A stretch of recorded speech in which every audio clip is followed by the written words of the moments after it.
Welcome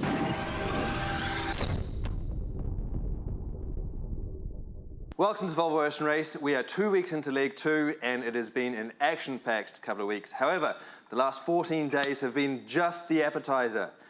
It's been the world's longest appetizer, frankly, but now we're getting into the main dish. This is where it's going to get really exciting. Things have changed completely in the last 24 hours and it's going to change again in the next few days. This is the critical moment of this leg.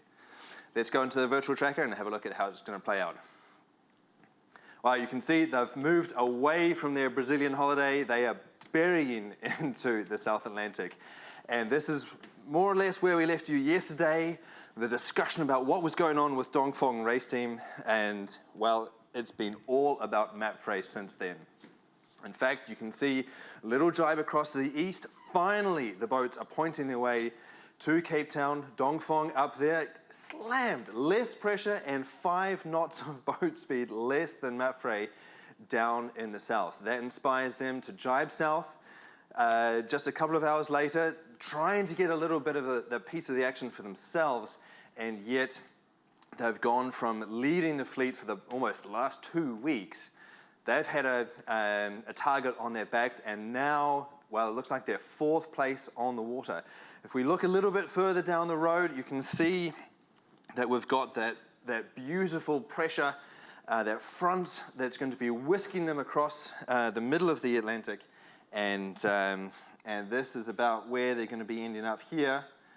And, well, a bit of a tricky one to know what's going on there with my telestrator. But equally, when they're arriving or approaching Cape Town around the 25th, it looks like all of the wind that has been blasting them across the South Atlantic will be gone, and it may turn out to be a drift-off, finally get into Cape Town. Anyway, that's what's coming up. To get a boat's perspective on that, we spoke with Mark Towell just a couple of hours ago. You know, we're going downwind right now, and things are relatively stable as we're still, near this high-pressure system, but it looks really messy between here and Cape Town. All the weather models continue to change a little bit.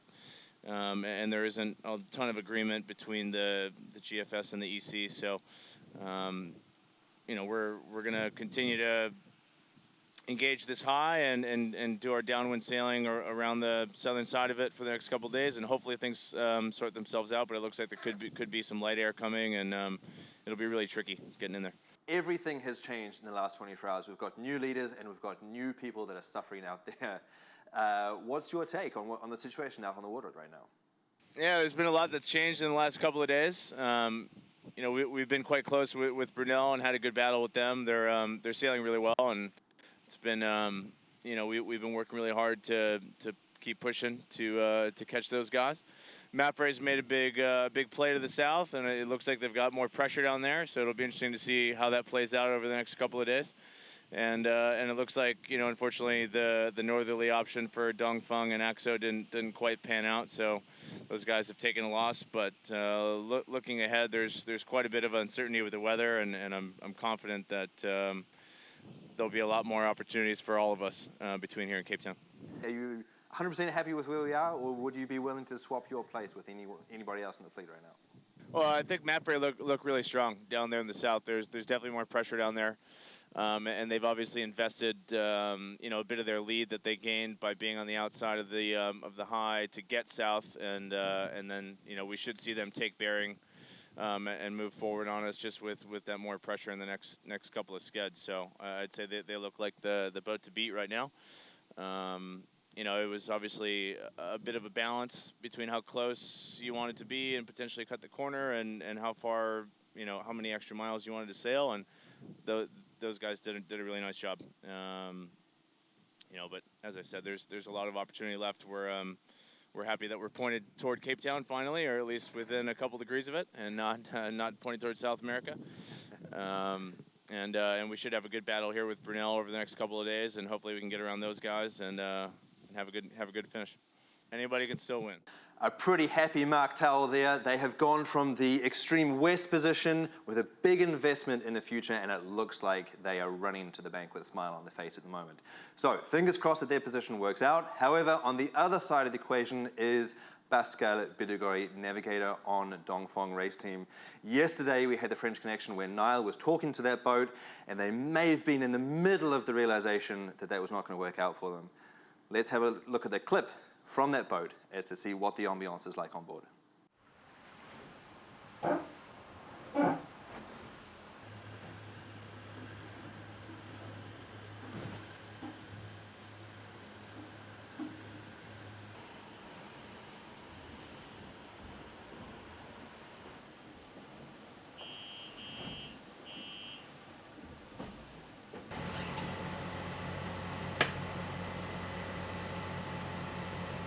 I think it's not really good. We did a mistake, maybe driving too late. It's not a good timing, a good moment to talk to Pascal. We have to let him alone. So we stay on deck, try to sail fast, but you know it's not finished. Dongfeng 12, 348, Mapfre 15.8, 346, Brunel 15.5, 342, Vesta 16, 333. And it's worse for them as well? Or? I don't think so. Things are going to gain again. Mapfre is 89 miles, 244. 89. 89. Yeah. In fact, if you engage, we have 52 To exo? to Mapfre. Oh, to Mapfre? To Mapfre.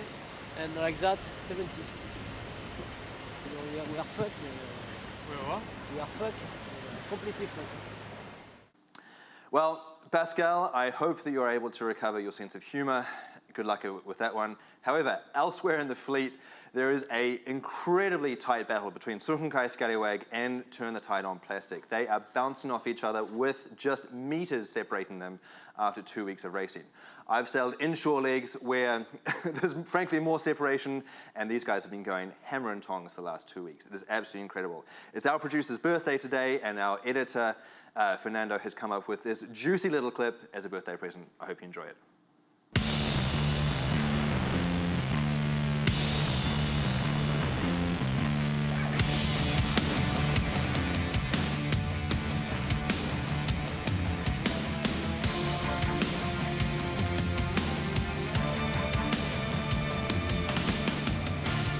Scallywag just tried to win with offers, Bloody scallies. and now we've been trying to get through them. Well, that's the conversation going on. My gut's telling me we need to just, now's the time to split. This is about setting up to be a gain in 12 hours' time. I always think the best form of defence is attack. Decision made, jibing. Okay, we're going to drive out with it. Jibe, no wind, loss. Here they are, right there. We're going to roll them. Still a lot of sailing to go. Awesome racing out there, frankly. You know, this is one of the things that makes the Volvo Ocean Race so special. However, don't forget, we have got a contest running currently right here in the Volvo Ocean Race. Looking over my shoulder here, we've got a blue jacket, and we've got one of those that is currently up for grabs for those Virtual Regatta sailors. Thank you very much for sending in some of your photos. These are some of our contenders. Thanks for making us laugh. However, please just don't send screenshots of your screen. We know what that looks like. We want to see what it looks like in your house, in your action stations. So please, send some of those along. However, don't forget, for the rest of you that are following this race that are perhaps not playing the game, we haven't forgotten about you either. Now, in the next leg, leg 3, which is pretty much a return to the roots of the race, because 1973 the race went from Cape Town to Sydney. This time we're going to Melbourne, but it's still 6,500 miles through the rough and tumble Indian Ocean. So, a real adventure leg. We have got cameras for you to capture your next adventure. So, a little bit of a teaser as to what kind of competitions that we've got coming up. We've got a couple of fantastic Verb Garmin cameras and also a 360 one. for a truly immersive experience. So I hope that your adventure is up to the standard of those cameras. Anyway, we'll be back with you again tomorrow with a quick fix, and then I'll be back with the Daily Show at 1300, as always. Thank you.